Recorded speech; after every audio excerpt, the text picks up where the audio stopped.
Here are 3 books that will teach you how to think like a genius. Now, what do I mean when I say a genius? I mean somebody who can think in new, interesting, novel ways, who could put together disparate pieces of information, connect them in interesting, compelling, functional ways that nobody's ever seen before. So, if you want to learn how to think like that, start with this book, Thinking in Systems by Donella H. Meadows. This book is so good, I'm actually rereading it right now. I, for the longest time, thought I was a systems thinker. Like, I am great at creating systems where you put in the inputs and out comes the output. But I didn't really understand that there was a formalized process for visualizing different systems and how they interact with one another. You know, different inputs, different outputs, different stocks. So many terminologies or terms in this book that I had never processed before. And reading it for the very first time, I was like, holy crap, it's so compelling how you can think about something as complex as the economy. And you could distill it down into a simple visual that, you know, helps you wrap your head around this wildly complex system that nobody could really hold inside their mind contiguously on their own. But through this process of learning the integral levers and pieces of the system and putting them together, you can actually create this visual where you go, oh, I can see now the interplays between this variable and that variable and the other variable. Here, the reason this is so valuable is because once you learn how to think in systems, you can apply this logic to pretty much everything that you do. To all of your activities, your interpersonal relationships, your personal finances, your business. There's systems everywhere. And system in this book is, she has a really interesting definition. I'm going to botch it here, but it's effectively, you know, the independent variables that you put together that in the interaction between those variables creates some new novel output, right? And when you start to see the world as a series of complex interactions that you then simplify for the sake of easier cognitive processing, you start to have this kind of cheat code over other people that only have the ability to look at the thing from the zoomed out, overly complex perspective. And because you can't hold the whole thing in your mind, you know, at the same time, you get overwhelmed. And this actually ties into one of my favorite videos that I ever did on YouTube, which was, you know, 5 mental models to think like a genius, where I used the frame of chess for thinking more strategically, thinking, you know, just more systematically. And one of the things I think people get wrong about chess is they think the more advanced chess players are processing more information and they're able to see more deeply into the game. The reality is that the best chess players, it's not that they're processing more options, it's that they've identified the correct option to then go deeply on. So for the amateur chess player, they have a whole board with all these pieces, and they have to, because they don't know the patterns, they don't know the different strategies and tactics, they don't have a means for identifying what are the 2 to 3 critical options that they should be considering. So instead, they consider everything. These moves that the more advanced player would just out of hand dismiss and recognize, I don't even need to analyze that because I know strategically it's a dead end. Right? And so they waste their bandwidth, or they don't waste their bandwidth on all these alternative options, and they focus all that bandwidth on the few options that actually will lead to the most fruit. So interestingly, the advanced chess player spends a little bit less cognitive load. They're trying to process less than a novice. And that's where something like this, thinking in systems, comes in, because when you approach everything in life through that same means of like, okay, what are the fewest variables that actually need to be analyzed in this scenario?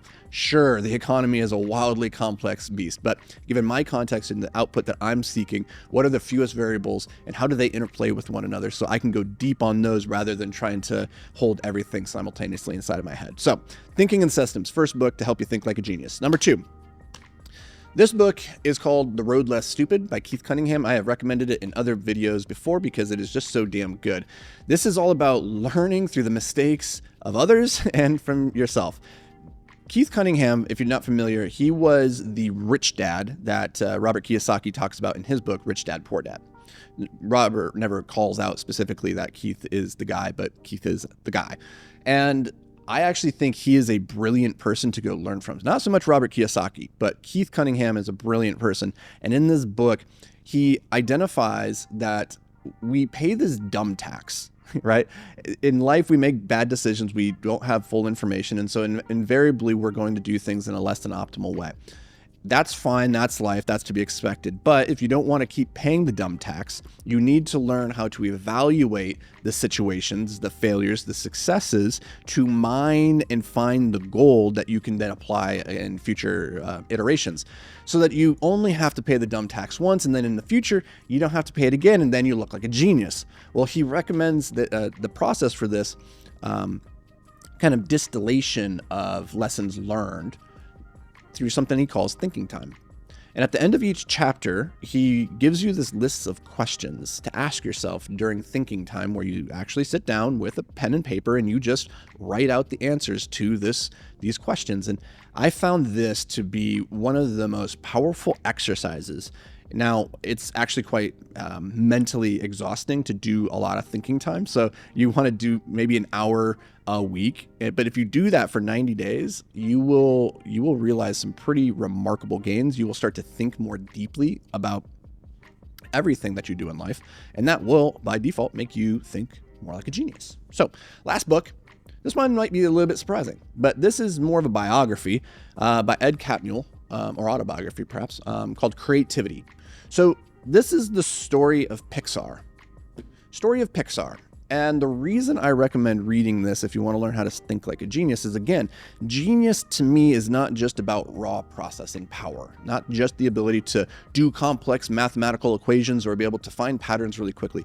It's about creating new ideas and new things in the world. And that stems from your ability to think creatively. I think creativity in the modern era, especially as we go into this new AI age, is the most important skill that you can develop. The ability to take two or more disconnected pieces of information and connect them in new, novel, functional ways, that is a priceless skill. And this book, Creativity, will give you a new way of thinking about this idea of creativity, which I think a lot of people believe is just an innate ability. Either you're a creative or you're not a creative. Either you're right-brained or you're left-brained. And I think that's complete bullshit. I think creativity is a skill that you can develop.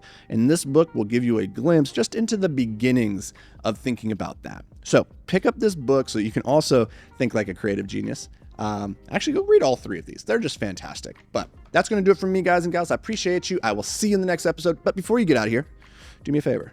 Hit the like button. Just do that. Just go put the little like button. Just poke it a couple times. And then you have done your duty. You have paid back the debt for which you were obligated, because you have made it all the way to the end of this video. And I'm still talking. I'm talking to you. There's only like 3 of you left. And if you haven't pushed the like button yet and you're still watching this, you have violated the gentleman's agreement, which is that I will make this for free for you, and I will give you some value and give you some good book recommendations. And in exchange, all I ask for is a like. That's it. Okay, I'm done pleading. I'll see you guys in the next episode.